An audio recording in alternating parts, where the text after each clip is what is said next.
of that, did you feel any better about how things are going to go going forward, or what was your takeaway when you reevaluated that game? Biggest thing is just really just we got to correct the little mistakes that's costing us the opportunity to make big plays and win games. That's pretty much it. A step forward for you personally, how you play? Every week is a step forward. So the more I'm out there, the better I'm gonna get, and the better I'll be, and the more confident I'll be. You've gone 4 games in a row for the first time without throwing over 200 yards. Is it understandable considering the team leads the league in drop passes, or is it a source of concern for you? Do you feel that stat when you're out there? No, I don't care about the stats. I just want to win. So none of that stuff matters. I hate to drag you through another fourth down play, and the only reason why I'm asking is it informs what happens going forward. On 4th and 3 at the 9, when you watch the film again, did you do everything that you could have done on that play the way that it was designed, or should you have maybe just thrown it up to Jordan in the end zone and taken a shot there?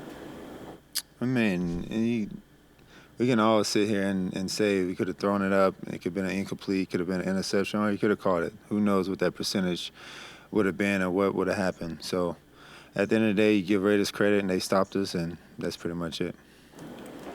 Hey, Deshaun, we saw you vocal with DeJuan, and then I think there's a play with Jerome where he went the wrong way and you said something to him out there. And I know you're a captain and a leader the whole time, but do you feel that vocal kind of leadership is more necessary now with the struggles you guys are having? I've always been vocal. So just because, you probably saw it during a game Sunday doesn't mean I haven't been vocal before. So that's always been me. If I need to correct something, then I'm going to correct it. And that's just how it kind of always went. In 1 and 3, you don't feel like an extra need to maybe do something extra because you guys are having struggles? No, I mean, we know what the struggles are, and that's just self-inflicted. Offensively, self-penalties. That's costing us not to continue drives.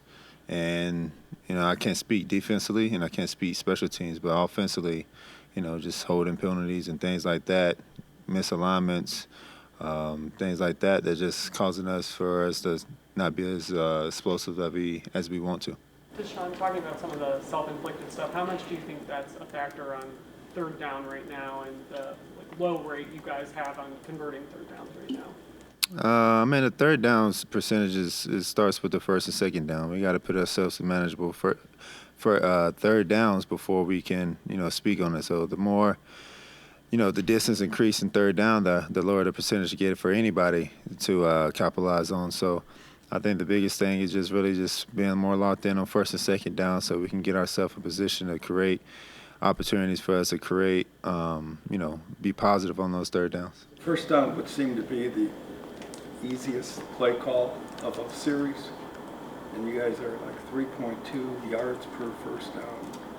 What's going on with 1st down? I don't know. I mean, that's a Kevin question. So, you got to talk with the coordinators on that part. I'm just executing whatever it's called. If people think it's easier on 1st down, I think every down is hard. It's the NFL, so it just depends on what the defense is doing. It seems like most of the self-inflicted penalties are on 1st down. I don't know. I don't know the percentage. Deshaun, when you see a guy like Devontae Adams request a trade from the Raiders, does that get the wheels turning for you at all? I mean, do you feel like this team could use another premier wideout like that by any chance? No, I'm locked in on my guys that I have in this locker room now. So I don't get into the trade talks or things like that or trying to add guys. I'm trying to focus on the execution, the game plan, so we can be productive on Sunday against the Commanders. All that is for AB in the front office. How do you feel about Chubb being on the field again? It'd be good to have his presence, his attitude, his mentality out there to help us, and we'll see how it goes. Hopefully, it's sooner than later, but we're all super excited for Chubb to be back, and just him to be back on the field is definitely awesome. Deshaun, as you guys begin preparing for the Commanders, what stands out about their defense that presents you challenges and the offense as a whole?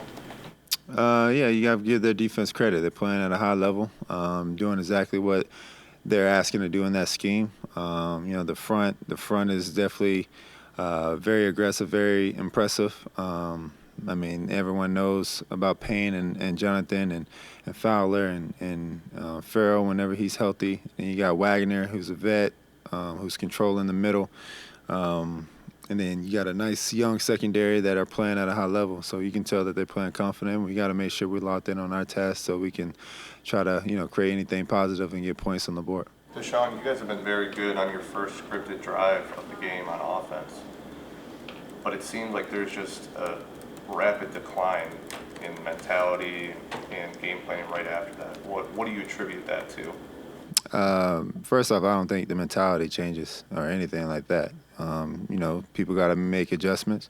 Not every drive is going to be positive and going to end up in points. That's what we hope for. But, it's hard to do in the NFL. So, the first drive, we start off fast. We just got to continue to keep pushing forward and doing what we're doing and build off that confidence and that momentum that we have on that first drive. And if we can do that, then we can create some more positivity on the offense and more points. So that's that. We just got to continue to play each and every drive like it's, that final drive that we need some points. Sean, obviously you won't go up against him directly, but obviously a lot's been said about Jane Daniels and the start to his rookie campaigns, what he's done. Just what have you noticed about his game that's kind of impressed you from one quarterback to another? Yeah, you can tell when he steps on the field, he's confident in what they're running. He's confident with the guys that he have around, and he's playing free. Super, super exciting guy to watch. Ever since, really, I've known him since high school. We trained a little bit when he was out in Arizona, at Arizona State. And when he went to Arizona State, then he went to LSU. So, we have history, and he's definitely having a start to a great campaign for his NFL career. So playing at a high level, he's got those guys rolling, and you can tell that the team is supporting him and behind him. Sean, I know you had that one season in Houston where you guys started 1-3, went on the roll. What did you learn, I guess, by going through that, and do you see, I guess, the similar capability in this team now to pull off a run after the slow start? No, I don't try to. Every year is different. Every team is different. So I don't try to look back on anything back in Houston or previous years. I leave that to the media and things like that, to you guys. But for me, for this year, we just got to continue to take it 1 week at a time. The games are there. The opportunities are there. We got to capitalize on them. So, September football is done. But each and every time, we get through a month, October is going to be a big task for us to be able to get back on that, even balance on the win chart, and then, get ready for November, December. But we got to take it 1 week at a time and focus on this game and trying to get on that win chart so we can build off that momentum. Deshaun, I know in the spring you talked about, just the time and getting the reps back, because of all the time that you've missed because of injury and whatnot. Through these first 4 games, how has that time kind of helped you get, in what ways have you gotten more comfortable, with these, through these first 4 games? Just being able to see things, just being able to operate, just playing football. I think that's the biggest thing. Just playing football, getting active, acclimated to the speed of the game and how people are going to defend us and try to defend me. So I think that's the biggest thing. And each week by week, I plan to continue to have that arrow pointing up and going in the right direction that I wanted to go. Deshaun, how much will it help you to have David Njoku back on the field if he can get out there and play on Sunday? It'd be big for this offense. I think he's a big part of this system, exactly what we want to do and what we was planning to do, with the start of the season. But I know he's been out for the last couple of weeks, and, it'd be good to have him back. We'll see how this week goes, and we'll definitely be excited if he can make it to the game. So he's definitely a big part of this system and what we want to do offensively. Showing the game's over, I know that, you've drawn to the guy that you see open, but when you find out that Elijah only has 1 target after the game, is that something you kind of file away and say we need to get him more involved in the weeks moving forward? Yeah, you have to, you see all that and you kind of figure it out. We definitely want to get his talent to be able to show for this offense, and we just got to get with the staff and depending on how the game and the play callings are schemed up. For me, as a quarterback, you see those things, but at the end of the day, you got to focus on getting the ball in the right position. You can't start forcing anything. So you got to let the game come to me and come to him, and we see how the game goes. Likewise, would you like to see said, I don't know, for whatever reason, said didn't have any targets or wasn't really involved in the game plan too much? Would you like to see him maybe be a little bit more involved? Yeah, I mean, yeah, again, it goes back to how the game is kind of played out and how they're scheming up for us and what kind of plays are getting called and who's the first, second read. And if I can get back to my third, fourth read, it just depends. I'm trying to find the open guy as soon as possible, get the ball out of my hands so we can create some positivity. So, yeah, I mean, we definitely have some guys that are very talented and their opportunity is definitely going to come. When Amari's been so reliable throughout his career, is it shocking when he doesn't catch the ball and you make a good throw and it turns into an interception? I mean, stuff happens. At the end of the day, sometimes the ball doesn't bounce your way. So, at the end of the day, we move on to the next play, and he knows that I'm coming right back to him regardless of the situation or what happens. So we trust in him. I believe in him. I have full 100% trust in Coop. And anytime, I need to, get him the ball and give him an opportunity, usually he makes those plays. So I'm going to rely on that percentage rather than a couple plays that haven't. How do you think he's handling the early struggles?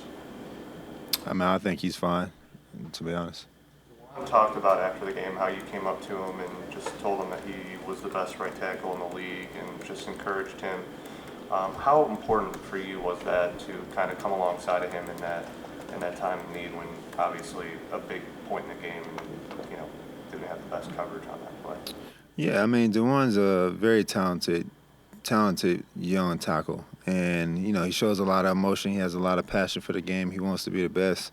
And we know that. And we hold each and every person that's out there on the field to a high standard. And he knows that. And, I just wanted to make sure that he know that as a leader of this offense and one of the leaders of this team that we love him. And we got trust and faith in him. And we just want him to know that, we hold him to a high standard. But at the same time, we're going to support him and we're not going to get down on him. And just focus on the next play. That play is done. It's over with. And, go out there and be the best tackle that you can be that we know you are. Is that important for you to kind of, lay into him the way you did and then come back alongside him? Yeah, I mean, I think it's very important just as a overall quarterback, not just for him, but for everyone, to know that, hey, regardless if somebody have a bad play or go the wrong way or something like that, I'm not going to lose faith. I'm not one of those guys. I'm going to need every single one of those guys on the field for me to be productive and be successful also. So we know the talent. Those guys are in that locker room for a reason because we believe in them, and we think that each one of those guys can help us win. Even though sometimes it looks heated like it did, do you feel like, even with Jameis getting involved a little bit too, is it productive for you guys as team leaders to take it upon yourselves to hold those guys to such a high standard? And if it sometimes looks like it's tough love, it's going to look like it's tough love because you guys are trying to get to where you want to go this year? I mean, of course, you're going to have that. I mean, that's what family do. We might go back and forth, but at the end of the day, like, we talk about it, we love each other, and we move on. And that's part of the game. That's part of this system. I think, the media kind of blows it out of proportion, but it wasn't anything serious. That's why no one panicked. That's why you didn't see Kevin or Ken or any other coaches try to do too much because we know exactly what we need, and that's what we need. It's a player-led team. It's a player-led league, and it's only so much coaches can really do when it comes to that point. So players got to take over, captains got to take over, and if we get on the same page, we can be special. Quick follow-up to that. Have you guys as an offense thought about any kind of just an offense-only meeting to kind of get yourselves together a little bit? No, we've been done that. Yeah, so there's nothing else that everyone doesn't know or anything like that. So we've been done that. That's something that we don't speak about out publicly. We keep that internal. So you mentioned keeping your focus on the receivers, the pass catchers you have. What would you say is the state of the receiving talent that you have right now through 4 weeks? I mean, it's great. I think we have a lot of great talent in that receiver room, and we have a lot of guys that have a lot of opportunities to go out there and make explosive plays. We got to give them chances, and once they get those chances, opportunities, we all got to capitalize to be on the same page. So what's it going to take to stop making so many self-inflicted wounds? Just lock in. Lacking for the first 4 games? No, I don't think it's been lacking, but, we got to lock in every single play. we're not the only team around the league that's making self-inflicted plays. So sometimes you can overcome it. Sometimes, the first couple of weeks we haven't. So everyone goes through that, not just the Cleveland Browns. So we just got to make sure we're locked in every single play. Jerry Jeudy mentioned the other day that, that he was a little bit tired on some plays and maybe had to miss a few reps. But might you possibly appreciate the fact that somebody is actually trying to come up with something concrete that they can do this week to make themselves better? And if everybody does that, then you guys will be able to get back on track easier?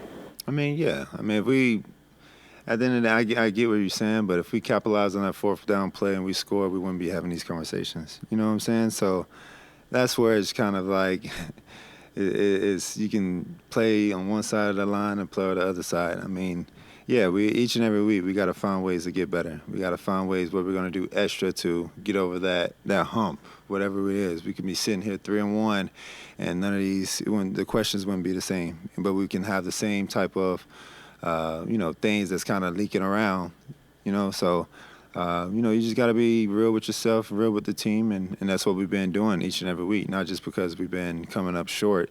It's just that's how great teams do. And once you figure it out, you build that confidence. All you need is one win to start a streak, and you never know what can happen. Deshaun, in basketball, there's like the cliche, when a guy's slumping, sometimes it just takes seeing the ball go through the hoop and they can get into rhythm. So to relate that back to you guys, 1-3, things haven't gone your way, but what can one win, this weekend do, you think, for the offense, for the team, in terms of trying to build some momentum? It can be huge, especially a road win with a hot team like the Commanders. Excuse me. It can definitely start something great, and that's what we believe. But we got to win today. We got to win Wednesday before we can win on Sunday. And if we can win Wednesday, Thursday, Friday, Saturday, and then go out there and just play free and try to get a W on the road against a very good Commanders team, then that can really start something, and we can build off that confidence and that momentum. But before we get there, we got to win today. Thank you.